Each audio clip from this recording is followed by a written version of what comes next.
So what's going on? What's going on? Measure C passed. What do you think? You live here in Redondo? I live in District 2. Oh yeah, Eric's from District 2. So what do you think about? Who's Eric?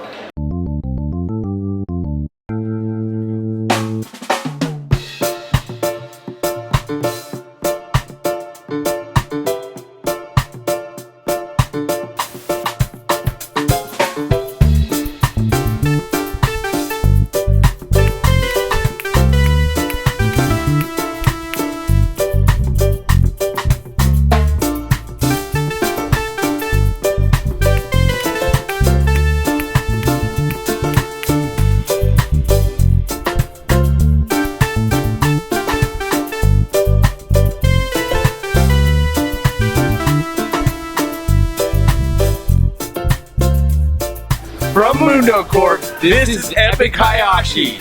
The most offensive thing I have heard this entire campaign. To have 57% of the electorate overwhelmingly vote, no, we don't want them all. Yeah. And then to have Fred Bruning from Center Cal come in and say, you deserve them all even though you voted against it? That is the most anti-democratic thing I've ever heard of. What I think happened is the narrative that there's a small vocal minority that's opposed to this project was completely debunked. And the idea that you can come into town and tell people what you want and not listen to what they would like to see is no longer the way business is going to be done here in Redondo Beach. Redondo Beach voters passed Measure C, and the California Coastal Commission finds substantial issue with the Center Cal Waterfront Mall project. However, the future of Redondo remains in question, as the District 1's council seat had no clear winner. This is Epic Hayashi. I'm Ed Keenan with Eric Hayashi. Eric, we're doing the report, man. Dude, have you seen any? Nils, man, thanks for, of course, for being here with us again. Who are you, and how did you become a candidate for? Quick background, I was walking through the Riviera Village, came across South Bay Parkland's booth, started talking to them about what they wanted to do with the power plant site, 52 acres of waterfront, and everyone's been fighting over it for a few years, and I thought, well, yeah, a big park is be nice, but there's no way it's going to be turned all to commercial and housing. There's nothing you can do to stop that. And they actually had a plan. They moved forward on that plan. It was basically to defeat Measure B, which AES Power Corporation spent $1.1 million to pass Measure B, which was a zoning initiative. Measure B was written for the AES Corporation to rezone that land. It was written by them, for them, and it would essentially put 650 plus condos there, plus commercial, adding a ton of traffic with no input from the community. I got involved in that, and we defeated that. It spent $16,000. And when I was dealing with that, I found out this property.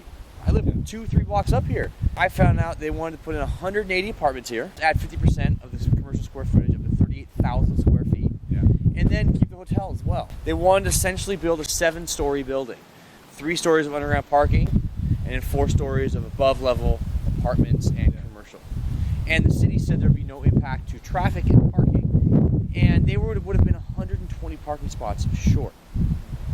So we were just, it was impossible. We know what parking's like around here. It is severely impacted. So anyways, got involved with that, and we brought that project down to 115 units. And the big sticking point now is this hotel. What do we do with this hotel? Built in the late 60s, the old Plush Horse Inn. Big piece of the community here, getting a lot good tax revenue for the city. The city of Redondo really wants it.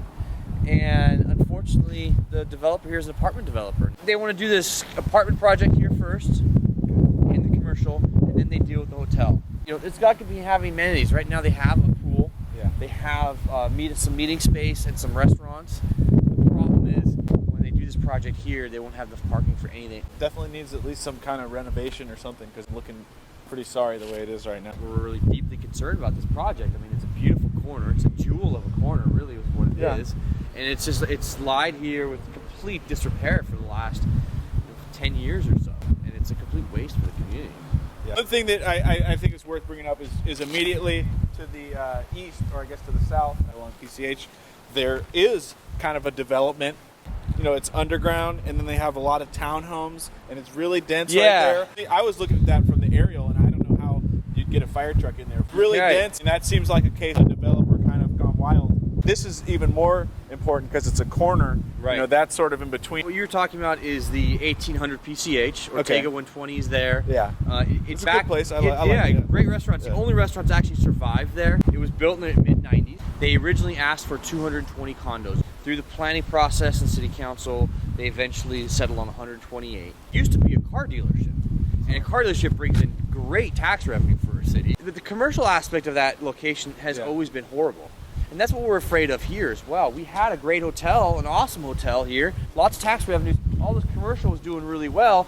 Now we're going to put a ton of residential here, which is a net money loser for the city. Another thing I wanted to ask about, we had like a tragedy of a crash happen just a few days ago around Nob Hill. It's tough because if you're trying to ride a bike along PCH, there's not a lot of space. There's no really good option. We need to do a lot more for pedestrian public safety, especially bicycle in a bicycle-friendly environment. That's part of my campaign since November, is a bicycle-friendly environment. And a lot of people have questioned me because they're concerned that we'll do a road diets, you know, where you take 4 lanes down to 2. The problem with Harbor Boulevard is the bike lane is on the wrong side of the street. You have a bike lane that's going through, 5 driveways from restaurants and hotels. Everyone at the time said, put it on the other side of the street. What do? They put it on the wrong side of the street. There's a lot of bad planning like this. And those people... So I just met Barbie at the meet and greet.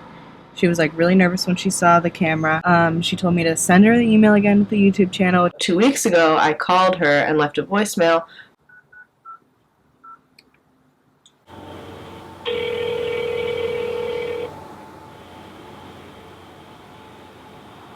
I'm not like bombarding her cell phone, it's the number. Thanks for calling. This is Martha Barbie. Leave me a message and I will call you right back. On her website.